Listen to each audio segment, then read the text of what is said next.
들어서 주일 예배를 드리겠습니다.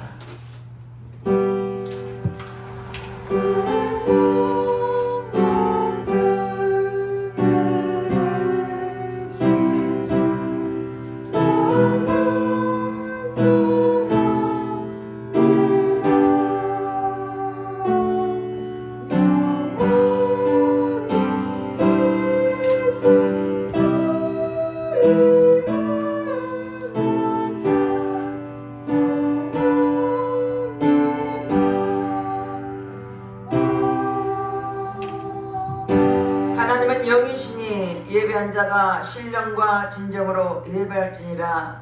할렐루야. 찬송과 영광을 받으시기에 합당하신 하나님께 감사와 찬송과 영광을 드립니다.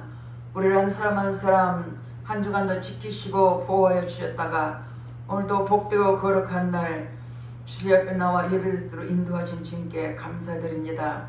이 자리에 성령 하나님 기름 부어주시고 각 사람 심령을 만져주셔서 오늘도 신령과 진정으로 예배드리도록 성령 하나님 친히 인도하여 주시옵소서. 모든 예배를 주님 앞에 의탁드렸고 감사드리며 예수님 이름 받들어 기도드렸습니다. 아멘. 다같이 일어나셔서 35장 속죄하신 구세주를 찬양하겠습니다.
하나님 말씀대로 뜻대로 살아지지 못한 허무와 죄를 회개할 때 십자가 보혈로 기도를 드립니다. 다 같이 참여의 기도를 드리겠습니다.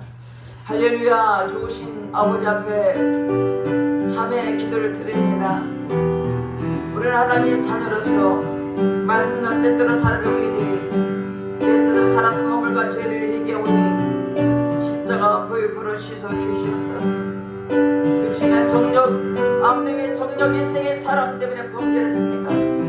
회개할 때 보혈을 지도해 주시옵소서. 눈을 범죄하고 귀로 들으며 범죄하고 입술로 범죄하고 생각과 행함으로 범죄했습니까? 회개할 때 보혈로 씻어 주시옵소서. 너희 죄가 주홍같이 붉을지라도 양털같이라고 말씀하신 주님, 동에서 먹은 것처럼 우리 죄가를 멀리 내시고 십자가 보혈로 깨끗하게 씻어 주시옵소서. 우리 죄 차례 하는 죄를 듣으시고 우리 모든 사실 용서주시고 말씀을 드리는 심령을 보혈로 깨끗하게 씻어 주시옵소서. 우리 생각과 마음을 비하는 모든 악한 일은 찾아낼지어다. 모든 공중권세는 찾아낼지어다. 우리 생각과 마음을 지배했던 모든 악한 일은 다 다스리시고 보혈로 씻어주시고 용서해 주님께 감사드리며 예수 이름 받들어 기도드렸습니다. 아멘. 교동문 51번 히브리서 11장입니다. 믿음은 바라는 것들의 실상이요 보지 못하는 것들의 증거니 믿음으로 모든 세계가 하나님 말씀으로 지어준 줄을 우리가 아나니 믿음으로 아벨은 가인보다 더 나은 제사를 하나님께 드림으로 의로운 자라 하시는 증거를 얻었으니 하나님이 그의 물에 대하여 정죄하시고 저가 죽었으나 그 믿음으로써 옮겨 말하느니라. 믿음으로 언약은 죽음을 보지 않고 옮겼으니 하나님의 저를 옮기심으로 다시 보이지 아니하니라. 저는 옮기기 전에 하나님을 기쁘시게 하는 자라 증거를 받았느니라. 믿음이 없이는 기쁘시게 못하나니 하나님께 나아가는 자는 반드시 그가 계신 것과 또한 그가 자기를 찾는 자들에게 땅 주시는 이심을 믿으라. 아멘. 네, 다 같이 앉아서 찬송 340 사도신으로 신앙 고백했습니다.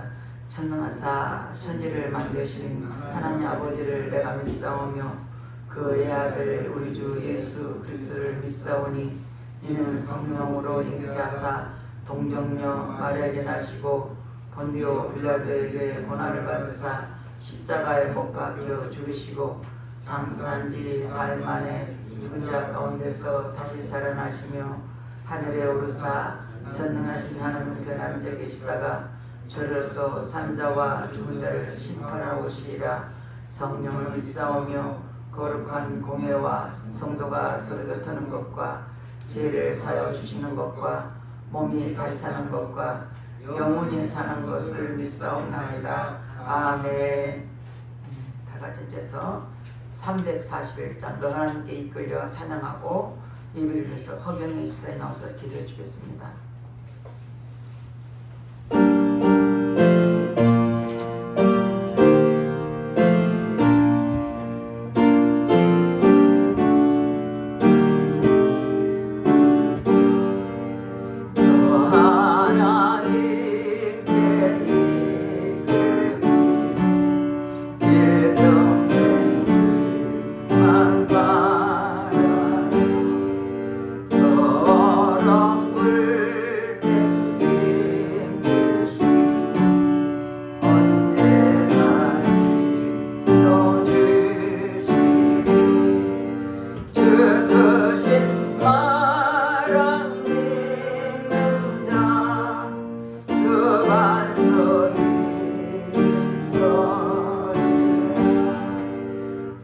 설레는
인하시니 내게 부족함이 없으리로다.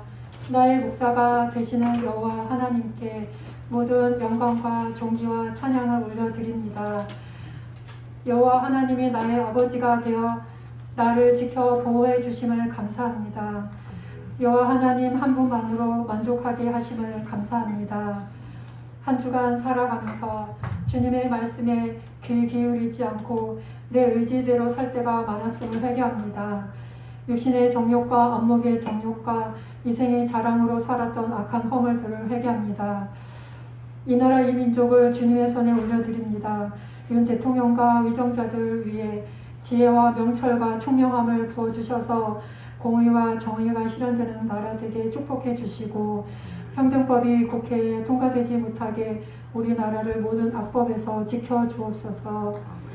세계 곳곳에 흩어져 복음 전파에 힘쓰고 있는 선교사님들을 지켜주시고 키르기스스탄, 튀니지, 위그르, 케냐의 선교를 통해 뿌려진 영혼들이 구원받는 역사가 넘치게 하여 주옵소서.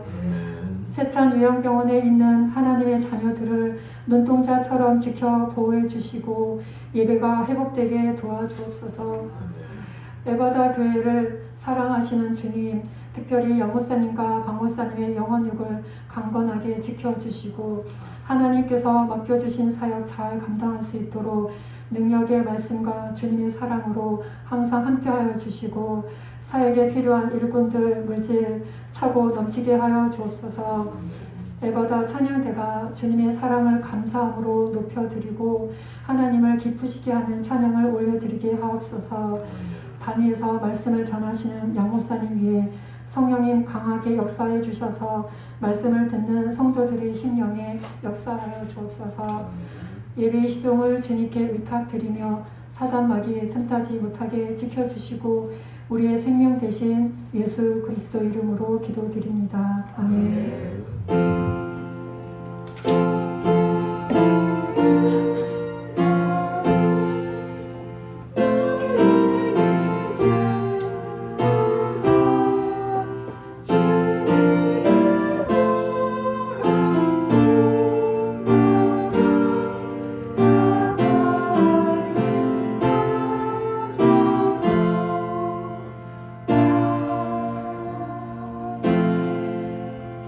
오늘 본문 말씀은 사마리아 22장 19절에서 29절 말씀입니다. 봉독해 드리겠습니다. 그들이 나의 재앙의 날에 내게 이르렀으나 여호와께서 나의 의지가 되셨도다. 나를 또 넓은 곳으로 인도하시고 나를 기뻐하심으로 구원하셨도다.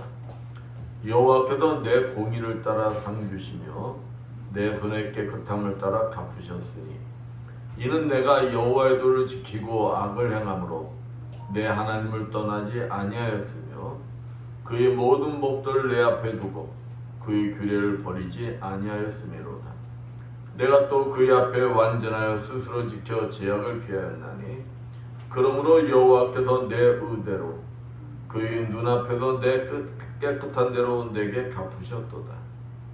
자비한 자에게는 주의 자비하심을 나타내시며 완전한 자에게는 주의 완전하심을 보이시며 깨끗한 자에게는 주의 깨끗하심을 보이시며 사악한 자에게는 주의 거르심을 보이시리이다. 주께서 공고한 백성은 구원하시고 교만한 자를 살피다 낮추시리이다. 여호와여 주는 나의 등불이시니 여호와께서 나의 어둠을 밝히시리이다. 아멘. 성가대 청량하시고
아멘. 옆에 분들과 인사합니다. 한 주간 잘 지내셨습니까? 사랑합니다.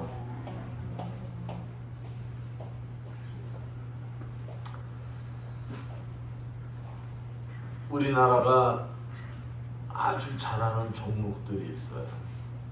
그 중에서도 우리나라가 양궁하면은 세계에서 최고예요. 특히 남자보다도 여자가 더 잘해.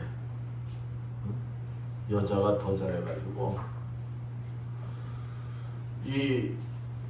우리나라 국가대표 되는 것이 올림픽에서 금메달 따는 것보다 더 어렵다고 합니다.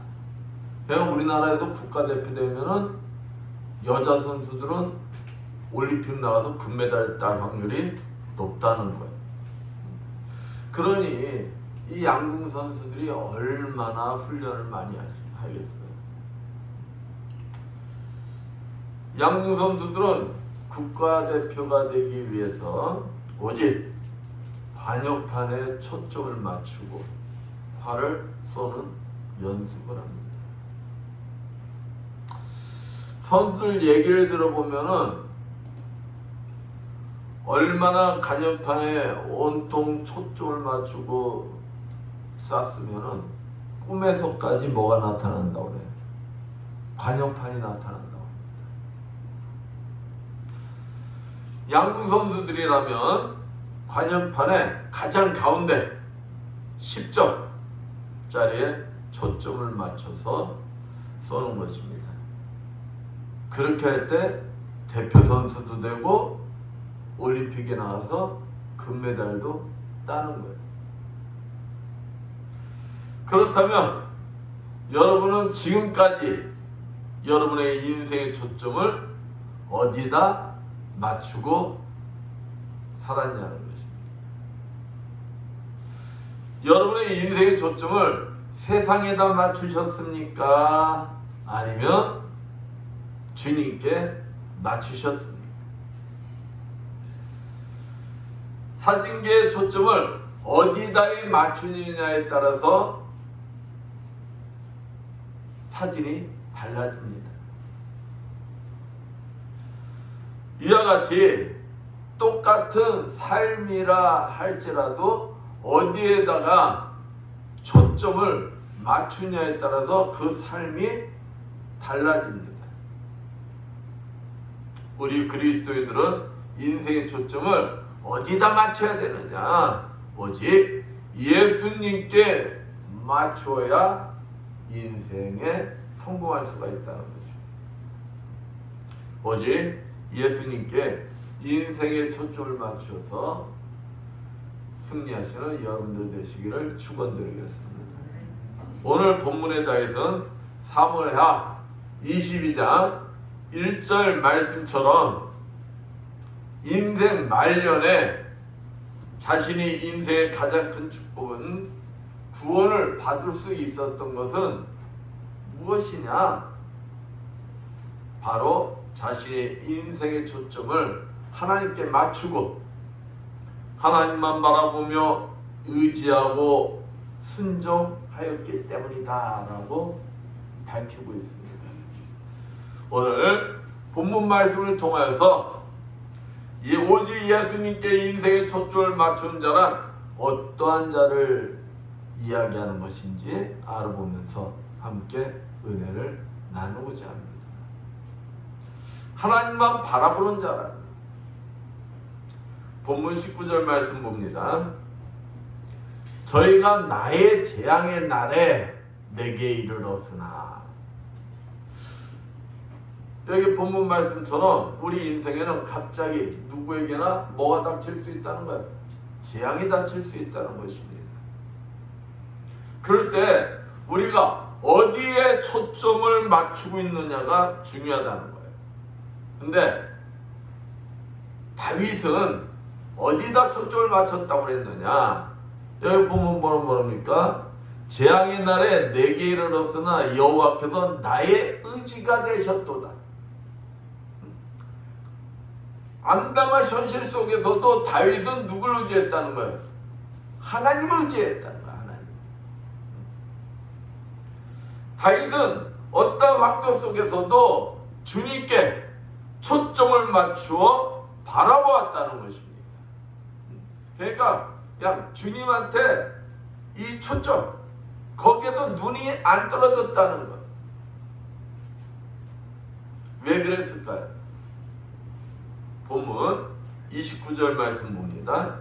29절 보면 여호와여 주는 나의 등불이시니 여호와께서 나의 흑암을 밝히시리로다. 주님이 뭐가 되어주셨다는 거야? 등불이 되어주셨다는 거야. 등불이 되어주셔가지고 어두움을 밝혀주셨다는 거야. 어두움을. 여러분, 어두운 길을 다닐 때 왜 우리가 두려워요? 그냥 아무것도 안 보이기 때문에 두려운 거 아니에요. 근데 주님이 등불이 되어주셔서 어두운 길을 활이 밝혀주셨다는 거예요. 그러니까 등불이 밝혀주면 어디에 웅덩이가 있고 어디에 무엇이 있고 이 사실을 알기 때문에 어두운 길을 가도 두려워요? 두렵지가 않아요? 두렵지가 않다는 것입니다.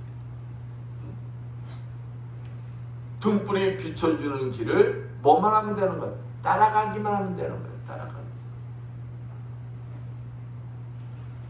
그렇습니다. 다윗은 자신의 인생의 모든 것을 주님께 초점을 맞추고 나간 거예요.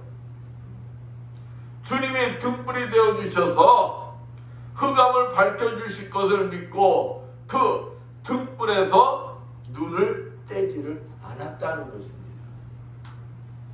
다윗은 자신의 모든 인생에 있어서 하나님께만 초점을 맞추었더니 본문 20절 말씀 봅니다. 나를 또 넓은 곳으로 인도하시고 나를 기뻐하심으로 구원하셨도다. 하나님께서 다윗을 보고 뭐 하셨다는 거예요? 기뻐하셨다는 거예요. 여러분도 하나님이 여러분을 보시고 기뻐하시기를 축원드리겠습니다. 하나님이 기뻐하시면 다윗을 책임져 주셨듯이 하나님께서 여러분도 책임져 주신다는 거예요. 그렇다면 하나님께서 기뻐하시어 고난의 환경을 통하여 지경을 넓혀주시고 구원을 받은 다윗의 삶이 어떠하였기 때문에 하나님께서 기뻐하셨느냐. 본문 21절에서 25절 보면은 거기에 다윗의 삶이 나옵니다. 다윗의 삶. 한번 볼까요? 여호와께서 내 의를 따라 상 주시며 내 손의 깨끗함을 쫓아 갚으셨으니 이는 내가 여호와의 도를 지키고 악을 행하여 내 하나님을 떠나지 아니하였으며 그 모든 규례를 내 앞에 두고 그 율례를 버리지 아니하였음이로다. 내가 또 그 앞에 완전하여 스스로 지켜 죄악을 피하였나니 그러므로 여호와께서 내 의대로 그 목전에 내 깨끗한 대로 내게 갚으셨다. 다윗은 하나님 말씀대로 살았다는 거예요. 의롭지 않은 길은 가지 않았다는 거예요. 죄악이 있는 길은 범하지 않았다는 거예요. 자신이 잘못한 것 같으면 빨리 깨닫고 하나님 앞으로 돌이켰다는 거예요. 그랬더니 하나님 말씀대로 하나님의 초점을 맞추고 초점에서 좀만 벗어난 것 같으면 다시 돌이키고 그리고 하나님 말씀대로 살았더니 하나님이 기뻐하셨다는 거예요. 우리가 잘 알듯이 다윗의 가장 큰 대적인 누구예요? 사울은 남도 아니에요. 장인이에요. 장인. 그 사울이 그냥 백성들이 사울은 천천히요 다윗은 만만이라 자기보다 더 다윗을 사랑한 것 같으니까 뭐 하기 시작한 거예요? 질투하기 시작했어. 그렇다고 다윗이 뭐 잘못한 것이 있냐? 잘못한 것이 없어. 나라를 위해서 충성한 것뿐이 없어. 그런데 사울은 다윗을 죽이려고 했어요. 그런데 다윗이 사울을 그냥 손쉽게 죽일 수 있는 기회가 여러 번 있었어요. 주변에서 왕이셔. 하나님이 당신에게 기회를 주셨습니다. 죽이십시오. 그런데 다윗은 죽이질 않아요. 그리고 사무엘상 24장에 보면 다윗이 뭐라고 하느냐? 왕이시여. 하나님이 다 보고 계신다는 거예요. 다 보고 계시고 하나님이 보복해 주실 것이고 하나님이 갚아 주실 것입니다. 왜? 나는 당신을 죽을 기회가 있었지만은 당신은 누가 세우셨다는 거예요? 하나님이 세우셨다는 거예요. 하나님이 기름 부어 세운 왕이시기 때문에 나는 절대 당신을 죽일 수가 없습니다. 왜? 하나님이 기뻐하지 않으시기 때문에. 육신의 눈으로 보면은 당장 죽이고 싶죠. 안 그러겠어요? 저 사울만 없으면 그 다음에 누가 왕이 될 것 같아요? 내가 왕이 되는데. 그러니까 빨리 죽이고 도망자 신세에서 벗어나 내가 왕이 되고 싶었을 거예요. 그러나 다윗은 그러지를 않았다는 거예요. 왜? 하나님이 원치 않기 때문에.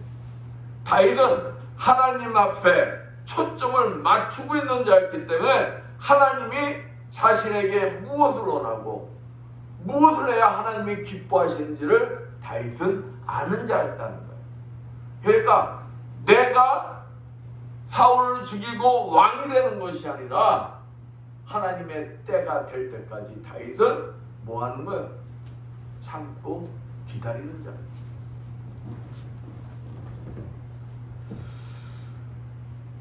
이러한 다윗이었기 때문에 하나님이 뭐 하셨다는 겁니까? 기뻐하셨다는 거예요. 다윗이라고 세상에서 유혹이 없었겠어요? 응? 그 유혹 속에 다윗도 한순간 잘못을 저지릅니다.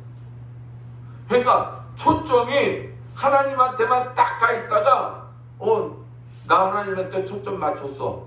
그러고 가는데 초점이 자꾸 어찌 되는 거야? 약간 벗어날 때 착각 속에 있는 것이 아니라 다윗은 뭐였다는 거예요? 내 초점이 하나님에서 벗어났네? 그러고는 빨리 뭐했다는 거예요? 되돌렸다는 거예요. 그러니까 하나님이 다윗의 행위를 보고 내 마음에 뭐한 자다? 합한 자다. 그러니까 다윗을 보고 하나님이 뭐 하시는 거예요? 기뻐하시는 거예요. 환경을 내 눈으로 보는 것이 아니라 항상 주님의 눈으로 마음으로 바라볼 수 있었기에 고난 속에서도 환경이 변하지 않았는데도 불평불만이 아닌 기뻐하며 감사할 수가 있었다는 것입니다. 다윗만 그랬냐? 아니요. 스데반 집사와 같은 많은 믿음의 선진들 또한 주님께 초점을 맞추었기 때문에 죽음 앞에서도 당당히 기뻐하며 감사할 수가 있었던 것. 유다서 1장 14절에서 16절 말씀입니다. 에녹 한번 볼까요? 우리가 에녹하면 어찌 됩니까? 죽음을 보지 않고 하나님께 간 두 사람 중에 한 사람. 얼마나 축복입니까? 근데 에녹이 그냥 축복받은 게 아니에요. 한번 볼까요? 아담의 칠대손에 에녹이 이 산들에 대하여 예언하여 이르되 보라 주께서 그 수많은 거룩한 자와 함께 임하셨나니 이는 무사람을 심판하사 모든 경건하지 않은 자가 경건하지 않게 행한 모든 경건하지 않은 일과 또 경건하지 않은 죄인들이 주를 거슬러 한 모든 완악한 말로 말미암아 그들을 정죄하려 하심이라 하였느니라. 이 사람들은 원망하는 자며 불만을 토하는 자며 그 정욕대로 행하는 자 그 입으로 자랑하는 말을 하며 이익을 위하여 아첨하느니라. 에녹이 살던 시대에 죄악이 관영을 했어요. 경건치 않은 자들이 많았다는 거예요. 근데 에노가 어떻게 했느냐? 그들의 잘못된 행위, 그것을 보고 그냥 나만 신앙생활을 잘하면 되지? 그게 아니었다는 거예요. 그것을 보고 어떻게 했다는 거예요? 야, 주님은 오셔. 주님이 오시면 너희들 뭐 하셔? 심판하셔. 너희들 회개해야 돼. 하고 항상 주님을 선포했다는 거예요. 세상에서 경건된 삶을 지킨다는 것도 어렵지만 그 경건된 삶 속에서 다른 사람들의 잘못된 것을 지적하고 주님을 선포할 수 있다는 것은 더 어려운 거예요. 그러나 에녹은 하나님께 초점이 딱 맞췄기 때문에 경건치 않은 자들을 그냥 넘어가지 못한다는 거예요. 세상을 향해서 주님을 증거했다는 거예요. 그러한 삶을 살았더니 어떤 축복이 임했다는 거예요. 죽음을 보지 않고 하나님 나라로 가는 축복을 얻었다는 것입니다. 또 마태복음 24장 37에서 39절 말씀 보면은 노아의 시대의 때에 대해서 나옵니다. 노아 때의 사람들은 하나님, 그러니까 노아가 방주에 들어가기 전까지 그들은 어떤 삶을 살았다는 거예요? 시집가고 장가가고 막 잔치하고 그렇게 살았다는 거예요. 그 노아와 그 가족 8명은 어떠한 삶을 살았을까요? 세상 사람들로부터 조롱을 받았어요. 비웃음을 받았어요. 야, 비도 오지 않는데 무슨 홍수? 그때는 비가 없었어. 비가 없던 시대에 비가 와서 홍수로 하나님이 심판하신다면 세상 사람들이 믿겠어요? 이상과 상식으로 맞지 않는 말인데 비웃는 거지. 조롱거리지. 근데 그들은 끝까지 믿음을 지켰어요. 하나님 말씀을 믿었어요. 경건된 삶을 살았어요. 하나님의 약속의 말씀 믿고 방주를 지었어요. 왜 그랬을까요? 하나님께 초점을 맞췄기 때문에. 하나님께 초점을 맞췄기 때문에 그들은 하나님의 약속의 말씀을 뭐 할 수가 있었던 거예요? 믿을 수가 있었던 것입니다. 그래서 세상이 모두 심판받고 멸망할 때 오직 노아의 가족 8명만이 구원받는 축복의 주인공이 되었습니다. 여러분도 이 자리에 있는 여러분 모두 8명의 축복을 받으시는 주인공들 되시기를 축원드리겠습니다. 이와 같이 우리 그리스도인들은 어떤 환경 속에서도 이 핑계 저 핑계 내지 말고 가장 먼저 예수 그리스도에게 초점을 맞추려고 노력해야 한다는 것입니다. 세상에 초점을 맞추는 모든 삶이 오직 예수 그리스도께 초점을 맞추는 삶으로 변화해야 된다는 것입니다.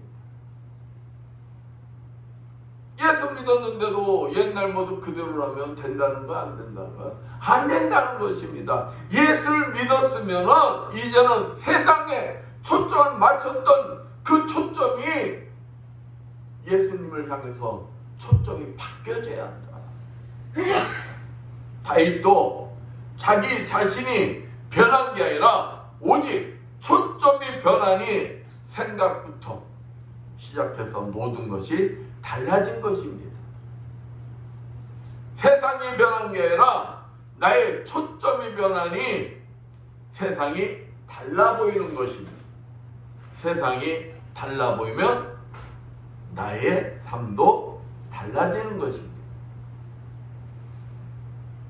누구는 세상은 그대로인데 나만 바뀌면 뭐해? 이렇게 얘기할지도 모릅니다.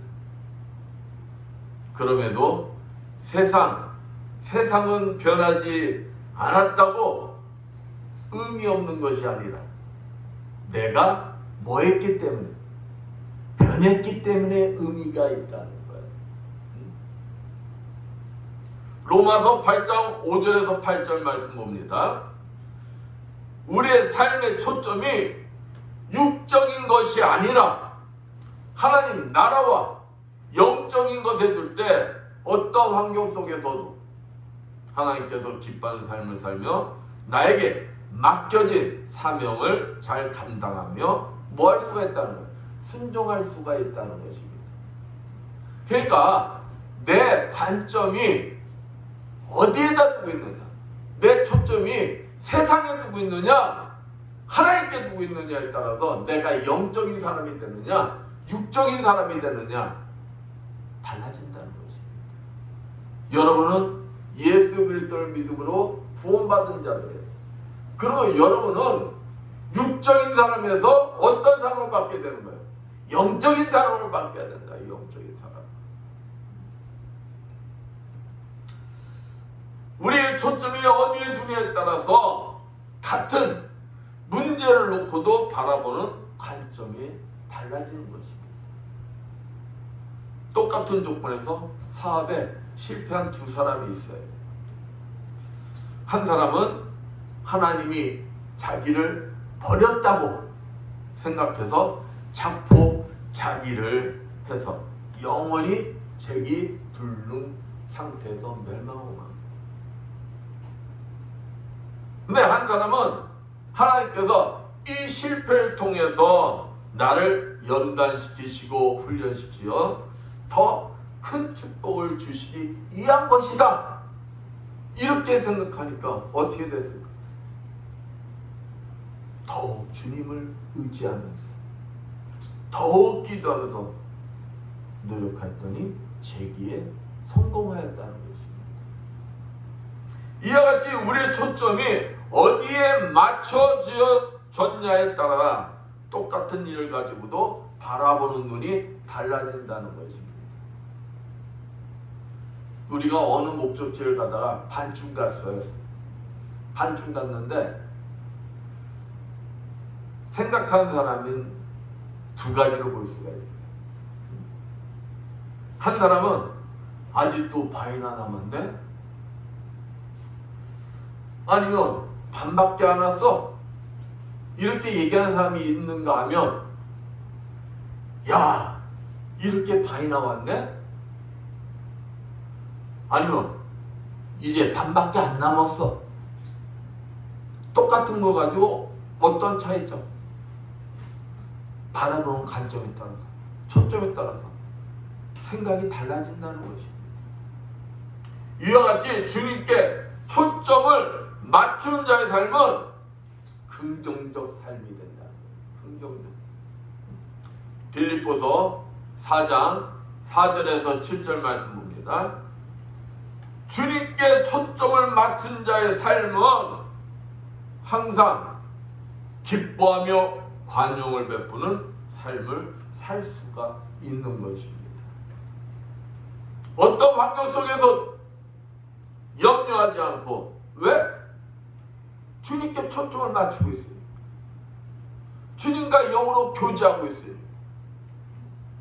기도와 간구로 이겨내고 진정한 감사함으로 평강의 삶을 누릴 수가 있는 것입니다.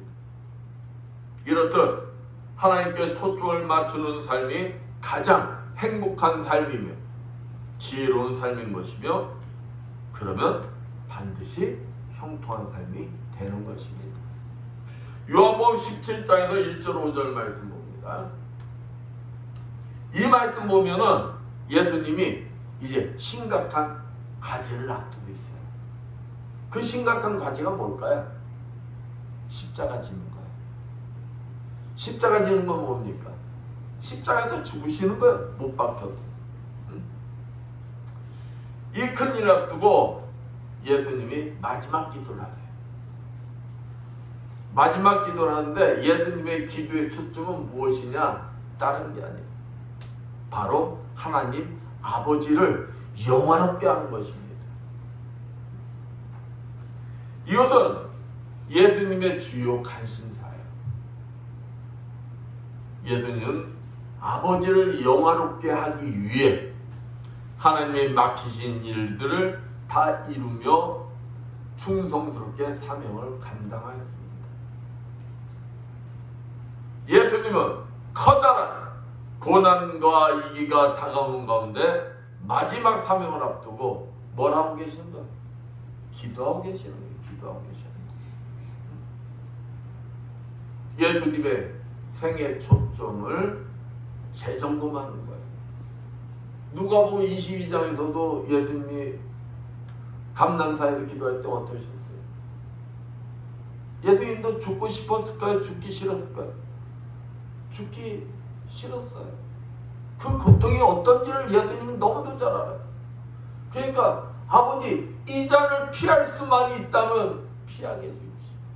그러나 아버지 뜻이라면은 이 잔을 뭐 하겠다는 거예요?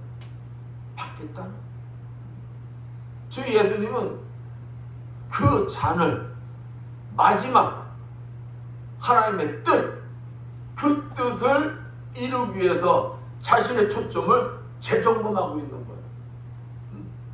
그게 얼마나 그랬으면은 기도하는데 예수님의 땀이 뭘로 변했다고 그러죠? 핏방울로 변했다고. 핏방. 저는 이 말씀이 이해가 가요. 핏줄이 터지면 있잖아요. 그게 핏방울이 되는 거예요. 핏줄이 터지면.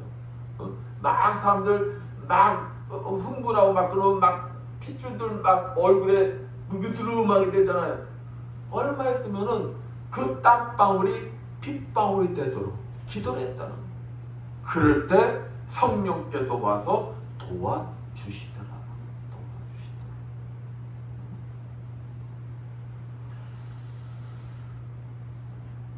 우리는 너무 앞만 보고 달려가면 주변이 보일까요? 안 보일까요? 주변이 보이질 않습니다. 또 눈앞에 있는 것만 바라보면 눈앞에 있는 것만 보니까 멀리 보일까 안 보일까요? 안 보여요. 우리는 때에 따라 눈을 들어 하늘을 바라봐야 되는 거예요. 우리는 때에 따라 내 초점이 주님께 제대로 맞춰져 있는가 나를 자꾸 점검해야 되는 거예요. 그래서 군대 갔다 온 분들은 경험들 했을 거예요. 0.4개월이에요. 0.4개월. 한 번 0.4개월 가면 되지 또 뭐 사격장 갈 때마다 0.4개월. 사격장 갈 때마다 0.4개월. 사격장 갈 때마다. 왜 그럴까요? 한 번 0.4개월 잡았다 해서 다음에 가서 한다 해서 그 0점이 잡히는 게 아니야. 움직일 때마다 그게 틀어질 수가 있기 때문에 사격장에 갈 때마다 뭘 한다고요? 0.4개월 잡는 거예요. 그렇듯이 우리들이 주님께 초점을 아무리 맞췄다 할지라도 우리는 순간순간 내 초점이 주님과 잘 맞춰져 있는가 점검을 해야 됩니다. 점검. 여러분의 인생 과연 무엇에 초점을 맞추고 계세요? 사람의 관심일까요? 아니면은 진짜 여러분의 하나님의 자녀로서 하나님의 영광일까요? 과연 여러분은 어느 쪽에 관심을 가지고 초점을 맞추고 계세요? 주님께 초점을 맞추고 삶을 사는 자는 오직 하나님의 영광만을 생각하는 것입니다. 그러므로 나의 삶을 통하여 하나님께 영광을 올리기 위해 말도 생각도 행동도 조심하게 됩니다. 그러니까 내가 예수께 초점을 맞춘 자가 된다면 변하고 싶지 않아도 변하게 된다는 거예요. 왜? 내 삶을 통해서 하나님께 영광을 돌려야 하는데 하나님께 영광을 돌린다는 사람이 입에서 육두문자가 자꾸 나가면 되겠어요? 하나님께 영광 가리는 말을 해서 되겠어요? 상대방을 아프게 해서 되겠어요? 남에게 보이기 위해서가 아니라 주님의 영광을 위하여 나누는 삶을 살게 되는 것입니다. 욕심도 버리고 참지 못할 일도 주님의 영광을 위해서. 그러니까 참는 것도 나 때문에 참는 게 아니라는 거예요. 나 때문이라면 참을 수 있을까? 못 참을까? 못 참지. 육신적으로 그냥 어떤 때는 머리 끄댕이도 그냥 팍 하고 싶기도 할 것이고 때리고 싶기도 할 것이고. 그런데 누굴 위해? 주님의 영광을 위해서는 뭐 해야 된다는 거예요? 참아준다는 것입니다. 그리고 용서도 된다는 것입니다. 섬기고 희생하는 삶을 살게 된다는 것입니다. 이럴 때 믿지 않는 자들에게 자연스럽게 복음이 전해져 하나님께 영광을 돌리게 되는 것입니다. 안 그러겠어요? 야, 나 같으면 저러지 못할 것 같은데, 나 같으면 가만히 안 있을 것 같은데, 근데 저 사람은 그러네. 근데 저 사람이 누굴 믿어? 예수를 믿는다네. 그러니까 그게 뭐예요? 자연스럽게 복음을 전하게 되는 거예요. 이러한 자의 삶이 하나님께 초점을 맞춘 자의 삶이라는 것입니다. 이렇듯 무엇을 하든 어디에 있든 서 있는 곳에서 예수 그리스도와 복음을 증거하며 하나님의 영광을 찬송하는 것이 우리의 삶 속에 현장에 녹아나야 한다는 것입니다. 하나님의 영광을 위하여 어떤 환경과 고난 속에서도 참고 인내하며 기뻐하며 순종하며 사명을 감당할 수 있어야 하는 것입니다. 그래야 하나님께서 뭐 하시겠어요? 기뻐하신다는 거예요. 다윗에게 응답 주셨듯이 지금도 우리에게 응답 주신다는 거예요. 이와 같이 다윗은 오직 하나님께 모든 초점을 맞추고 하나님 말씀에 완전하게 순종하며 사명을 감당하였더니 하나님께서 대접도 다 갚아주셨다는 거예요. 여러분, 내가 갚으려면 나도 아플까요? 안 아플까요? 나도 아파요. 그러다 보면 나도 모르게 뭘 지게 될까요? 죄를 지게 돼요. 그래서 하나님은 야, 너희가 그것을 갚으려고 하지 마. 그것은 누구 몫이라는 거예요? 하나님 몫이라는 거예요. 내 몫이라는 거예요. 근데 우리가 자꾸 거기서 실수를 하잖아요. 누가 판단하려고 그래? 내가 판단하려고 그래. 내가 아무리 내 행위가 옳다 할지라도 남을 판단하고 정죄하는 순간 그것은 뭐가 되는 겁니까? 죄가 되는 거예요. 근데 하나님 말씀대로 하나님께 초점을 맞추고 하나님 말씀대로 순종하고 하였더니 하나님이 갚아주셨다는 거. 하나님이. 그러면은 여러분은 얼마나 좋겠어요? 죄도 안 져. 편해. 하나님이 다 하셨다는 거예요. 하나님이 갚아주시고 하나님이 승리하게 해주셨다. 여러분도 이러한 축복을 이루고 싶지 않으십니까? 그렇다면 주님께 뭘 맞추라고요? 초점을 맞추라는 것입니다. 그리고 주님의 마음으로 생각하고 주님의 눈으로 영혼을 바라보는 것입니다. 그리고 내 이성과 상식이 맞지 않아도 순종하는 것입니다. 그런 환경은 변하지 않았어도 여러분의 삶에 변화가 온다는 것입니다. 어떤 문제 속에서도 자유함을 누리며 진정한 평강 속에 감사와 기쁨이 넘쳐나는 삶의 모습을 보게 된다는 것입니다. 그렇습니다. 오늘 본문 26절 27절 봅니다. 자비한 자에게는 주의 자비하심을 나타내시며 완전한 자에게는 주의 완전하심을 보이시며 깨끗한 자에게는 주의 깨끗하심을 보이시며 사특한 자에게는 주의 거룩하심을 보이시리로다. 하나님께서는 진실한 사람에게 한없는 사랑을 베푸시고 선한 사람에게 선을 베푸시는 분이십니다. 여러분, 여러분이 손해보는 것 같고 여러분이 바보 되는 것 같지만 누가 보고 계신다는 거예요? 하나님은 다 보고 계신다는 거예요. 여러분의 행위대로 누가 갚아주신다는 거예요? 하나님이 갚아주신다는 거예요. 다윗이 지금 그 얘기를 하고 있어요. 아이고, 내가 남들한테 바보 취급당하고 손해보는 것 같았지만 하나님이 내 행위대로 다 갚아 주셨습니다. 그 얘기를 하고 있는 거예요. 오늘 특히 본문 28절 말씀 봅니다. 주께서 공고한 백성은 구원하시고 교만한 자를 살피사 낮추시리이다. 겸손한 사람을 하나님은 사랑하시고 교만한 자를 낮추신대요. 교만한 자는 내 생각으로 가득해서 하나님께 초점을 맞출까요? 세상에 초점을 맞출까요? 세상에 초점을 맞춰요. 주님께 초점을 맞추지 않는다는 거예요. 우리 그리스도인들은 예수 그리스도의 초점에서 벗어나면 우리 인생은 성공할 수가 없습니다. 그런데도 사단 마귀는 우리들에게 교만함을 주었어요. 예수 그리스도의 초점에서 벗어나 세상에 초점을 맞추게 해요. 생명이 되지 못하고 사망에 이르려고 합니다. 기러기 한 쌍이 남쪽으로 이동하려고 채비라고 했는데 개구리가 부탁합니다.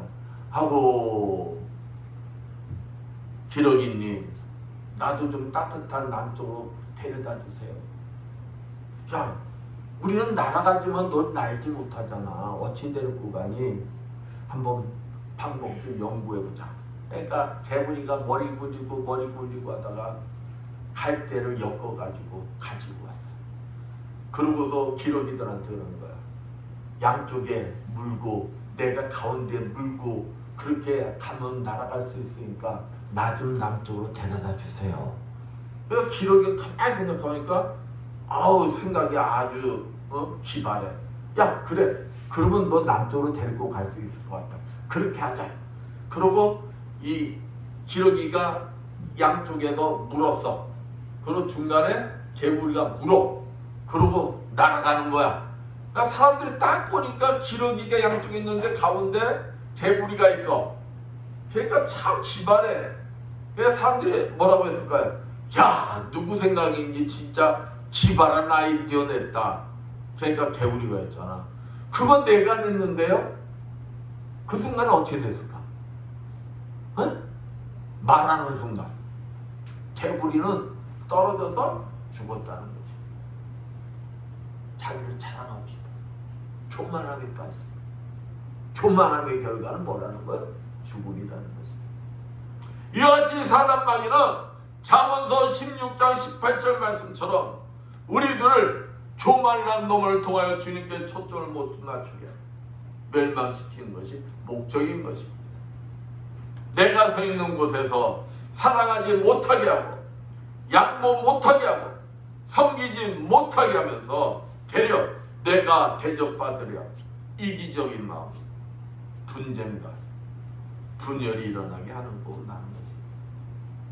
그러면 우리 그리스도인들은 사단 마귀의 유혹을 물리치고 겸손히 항상 예수 그리스도에게 뭘 맞춰야 한다?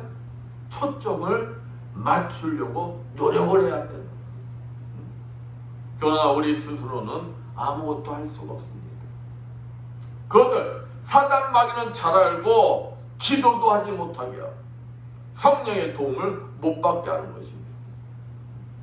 그러니까 목사님이 기도하면 어떤 때는 그냥 기가 따고 듣고 싶지도 않을 거예요. 아유 우리 목사님은 그냥 맨날 기도. 근데 우리가 성령의 도움을 받지 못하면은 주님께 초점을 못 맞춘다는 거예요. 맞췄다가도 어떻게 돼? 얼마 못 간다는 거예요. 응? 많은 믿음의 선진들도 잠깐 방심하였다가 사단 마귀의 유혹에 교만함에 빠져 믿음의 역정에 오점을 남기고 나요. 다윗도 그랬고 모세도 아론도 삼손도 그랬다는 것입니다. 그들이 기도하지 않는 사람들이에요? 기도하는 사람들이에요. 억수로 기도하는 사람들인데도 잠깐 뭘 했다는 걸 실수했다는 걸 하물며 저와 여러분은 어떻게 했느냐 이 말이에요. 저와 여러분. 이해와 화합이 아닌 분쟁과 분열을 조장하고 있으면 그것은 하나님 초점에서 벗어나 사단 마귀를 향하여 가고 있다는 것을 깨닫고 초점을 다시 조정을 해야 하는데, 하나님 초점에 맞추겠다고 착각하고 있는 사람들이 있으니 문제라는 거예요. 응? 아니, 보면은 깨달아야 돼. 하나님은 화해예요. 근데 분열로가 그거 하나님께 초점 맞춘 거요. 사단 마귀한테 초점 맞춘 거. 보면 답이 딱 나와. 그런데 착각들을 한다는 거야. 착각. 이와 같은 운을 범하지 않으려면 우리 그리스도는 쉬지 말고 뭐 해야 된다는 거예요. 항상 기도해 성령의 인도함을 받아야 한다는 것입니다. 그럴 때 성령께서 우리들의 영을 항상 깨어있게 도와주시며 오직 주님에게 초점을 맞추게 해서 본문 29절 말씀 봅니다. 여호와여, 주는 나의 등불이시여, 여호와께서 나의 흑암을 밝히시리이다. 인생의 여정을 밝히 비춰주시는 거예요. 아무리 인생의 여정을 밝혀주셔도 내가 따라가지 않으면 소용이 있어요, 없어요? 소용없다는 거예요. 그래서 깨달아야 한다는 거예요. 깨어있어야 한다는 거예요. 모든 대적으로부터 하나님 나라에 이르기까지 동행하며 지켜주시고 인도하여 주시는 것입니다. 코로나19로 많은 사람들이 힘들고 지쳐요. 더군다나 지구 건너편에서 벌어지고 있는 우크라이나 전쟁으로 인하여 경제 전망이 더 힘들어질 것이라고 염려 근심들을 하고 있습니다. 이와 같이 힘든 이때일수록 우리 그리스도인들은 더욱더 오직 주님께 초점을 맞추고 순종하며 사명을 감당해야 하는 것입니다. 세상에서 방황하고 지친 영혼들에게 여러분이 서 있는 곳에서 예수 그리스도를 전하기 위해 더 노력을 해야 하는 것입니다. 그리하면 여러분도 모르는 사이 여러분의 환경은 변하지 않았어도 여러분의 삶은 미세한 변화의 진동이 일어나는 것을 보게 될 것입니다. 여러분의 삶 속에 감사와 기쁨이 일어나는 것을 체험하게 될 것입니다. 여러분들이 서 있는 장소에 변화의 물결이 일어나는 것을 목격하게 될 것입니다. 사무엘하 8장 6절 말씀처럼 하나님께서 일하시는 것을 직접 목격하게 될 것입니다.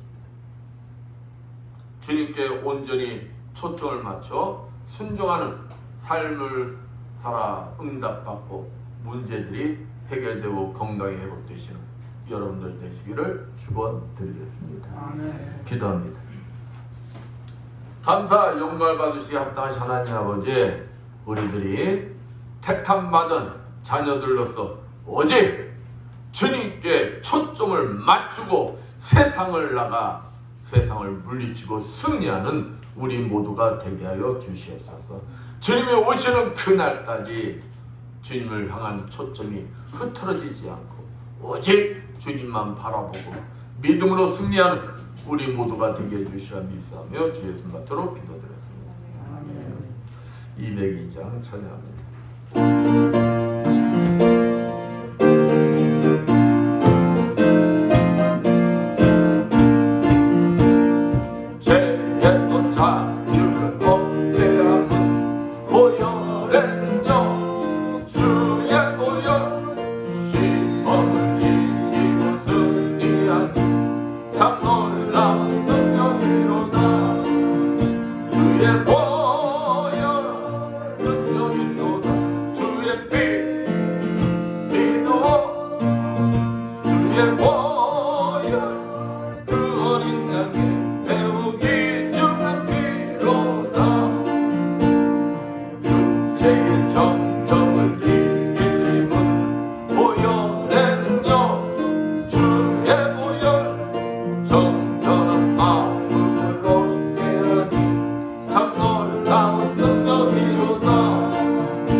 매우 귀중한 피로다.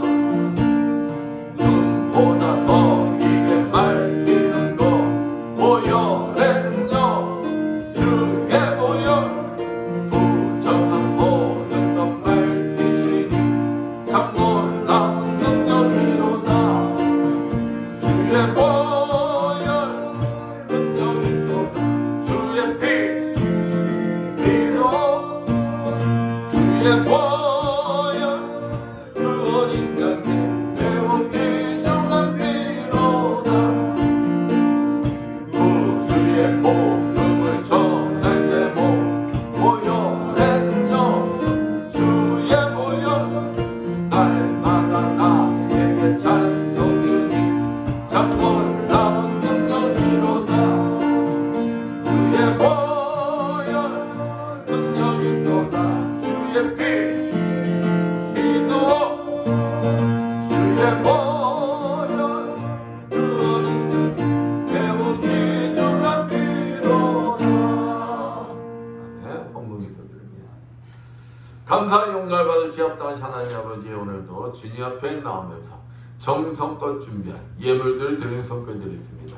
아버지 앞에 11조를 드리는 성결이 있습니다. 너희 온전한 11조를 참고 드려 나의 죄의 양식 있게 하고 그것으로 나를 시험하여 내가 하늘을 열고 너에게 복을 쌓을 곳이 없도록 붙지 않아 보라 하신 주님, 아버지 저들의 손길에 항상 차고 넘치는 축복을 주시어 하나님 앞에 아름답게 쓰임받는 주님의 자녀들 되게 하여 주시옵소서. 하나님 은혜가 감사해서 감사의 예물을 드리는 성교들이 있습니다. 30배, 60배, 100배로 갚아주셨고 감사할 조건들이 넘쳐나게 하여 주시옵소서. 아버지 앞에 주정부에 드리는 성교들이 있습니다. 오병이의 기적이 일어나게 주시어 항상 부족함이 없이 차고 넘쳐 아버지 앞에 아름답게 쓰임받는 주님의 자녀들 되게 하여 주시옵소서. 보이지 않는 곳에서 이 모양 저 모양으로 아버지 앞에 충성봉사한 주님의 자녀들이 있습니다. 찬양함으로, 정삼으로, 꽃꽂이 등으로, 예배 보좌함으로, 차량 운행함으로 아버지 앞에 충성봉사한 주님의 자녀들 건강의 복을 허락하여 주시어 더욱 주님 앞에 아름답게 쓰임받는 주님의 자녀들 되게 하여 주시옵소서. 이 모든 것 축복하며 감사드리며 주 예수 받들어 기도드렸습니다. 아멘.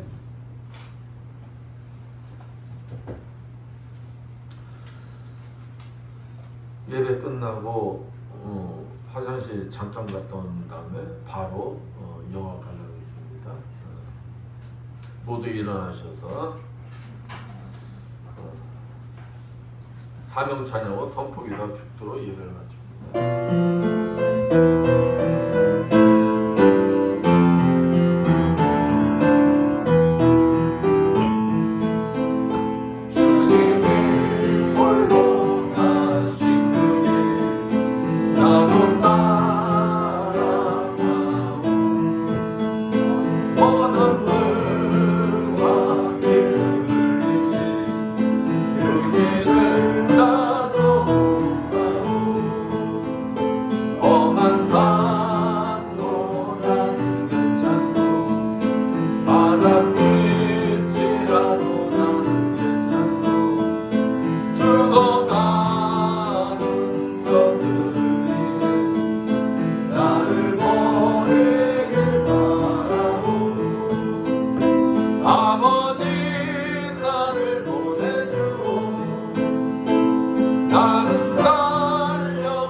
오늘도 종의 가슴 속에 머물러 계시는 그리스도 영께서 이 자리에 참석한 주님의 자녀들과 유튜브로 예배를 보는 모든 주님의 자녀들 친히 찾아가 주시어 안수해 주시고 기름 부어 주시고 성령의 불을 내주시어 치료하여 주실 것을 믿고 담대히 선포하오니 이를 하여 주시옵소서.